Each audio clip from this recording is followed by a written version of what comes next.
میں کسی عالم کی بات کرتا تو لوگوں نے شاید رویہ اور اختیار کرنا تھا، وہ لوگ جس پر اکثر مکاتب فکر اعتبار کرتے ہیں۔ اقبال کہنے لگے مغز قرآن روح ایمان جان دین، لفظوں پہ غور کریں، مغز یعنی سارے قرآن کا مغز، روح ایمان یعنی ایمان کی روح، اور جان دین یعنی سارے دین کی۔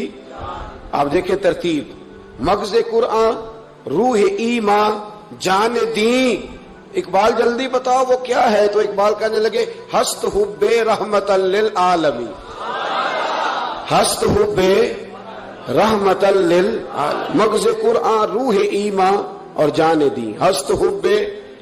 کہنے لگا میں تو سمجھا ہوں کہ قرآن کا مغز ایمان کی روح اور دین کی جان اگر ہے تو نبی پاک کی محبت کا نام ہے، رسول اللہ کی محبت کا نام ہے، نبی پاک کی محبت کا نام۔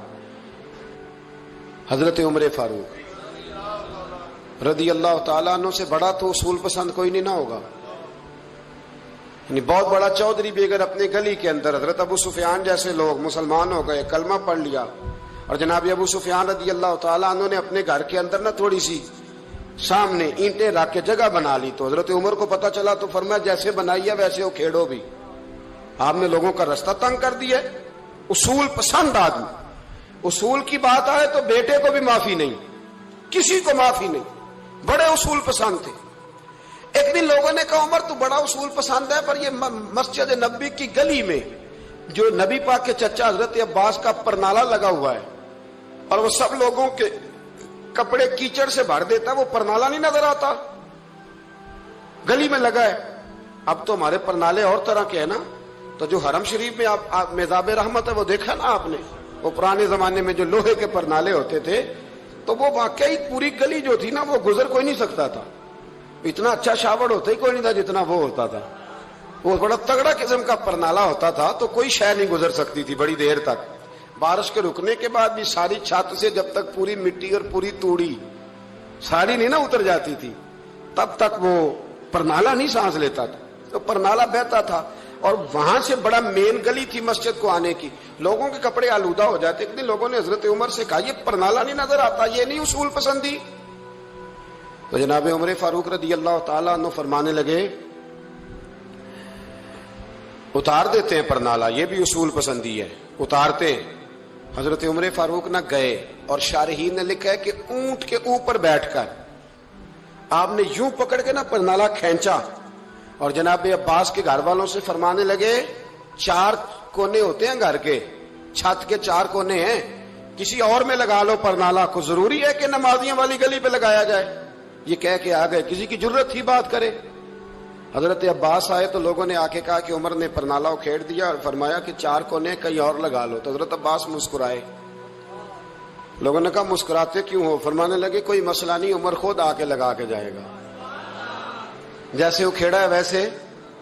لوگوں نے کہا وہ عمر ہے، عمر کو بدلنا اور اس کی بات کو بدلنا اور اتنی جرت کہ وہ لگا کے جائے، جس بندے کو دیکھ کے شیطان گلی کا رستہ بدل جاتا ہے، آپ اس کی بات کر رہے ہیں۔ فرمایا میں نے کہہ دیا نا عمر لگائے گا، تو انشاءاللہ عمر لگائے گا۔ حضرت عباس مسجد میں آئے، نماز پڑھی تو کہتے میں نے بات چھیڑی دی۔ عمر خود کہنے لگے کہ حضور آپ سے تو امید نہیں تھی۔ حضرت عباس سے کہنے لگے بھئی جگہ بھی ہے، 4 کونے ہوتے ہیں گھر میں، کو ضروری ہے اسی کونے پہ لگے جہاں سے نمازی گزرتے ہیں؟ یہ بخاری مسلم کی حدیث ہے۔